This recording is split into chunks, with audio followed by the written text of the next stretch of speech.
Tere! Mina olen Triin, Mirimaa ema, minu tütar käib siin koolis. Me oleme väga õnnelikud selle kooli üle, sest et see on pisike, see on turvaline. Kõik lapsed saavad tähelepanu, saavad palju tähelepanu. Nende vajadused on teada, nende tasemed on teada ja selline individuaalne lähenemine on nii tore. Lisaks see kogukond on siin väga kokkuhoidev.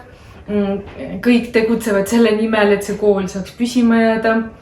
Me kõik tunneme ennast osana ja me väga naudime seda. Lisaks sellele Mirimai armastab, mu tütar armastab seda kooli.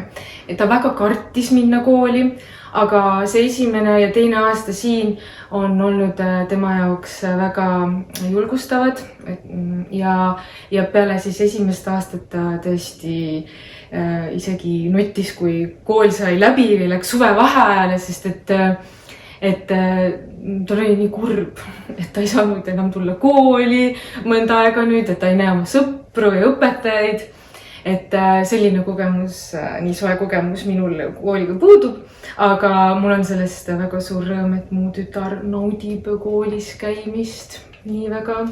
Ja see väärtussüsteem, kristlik, mis siit kaasa tuleb eluks, see on igatepidi toetav baas, mille najalt kasvada eneseteadlikuks ja selliseks mõistlikuks ja empaatiliseks inimeseks. Nii et tänu Jumalale selle kooli eest.